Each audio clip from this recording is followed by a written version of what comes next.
Mənə elə gəlir bunu sevməyən yoxdur. Qat-qat xırçıltılı, içi zirincili ətli çudu hazırladım. Yüksək keyfiyyətli abşeron unu ilə xəmir yoğururam. Dəqiq reseptli videonun mətnində qeyd eləmişəm. Una yumurta, yağ, xama və maya qatdım. Xəmiri isə su və südlə yoğururam. Bəs bu un hardan necə gəlir? Agrodairy'nin Hacıqabul Padar çöl bitkiçiliyi sahələrində fəxr hissi ilə gördüklərim məni heyran elədi. Yağlıq günə baxan, şəkər çuğunduru, qarğıdalı, soya sahələri ilahi necə gözəl idilər. Daha sonra taxıl sahəsində biçim prosesində oldum. Mən açığı düşünməzdim belə maraqlı ola. Bu sadəcə hektarlarla taxıl sahəsi deyil, vətənimizin bərəkəti idi. Əməyi keçən bütün komanda üzvünə hamımız adından təşəkkür eləyirəm. Qayəsində əziyyət dururmuş hər bir tək buğdanın. Yığılan toxumlar laborator analizdən keçib toxum emalı prosesinə başlayır.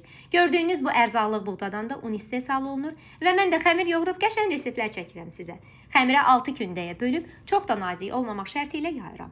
Hər qatın arasını kərə ilə yağlayıb yaxşıca fırçalayıram.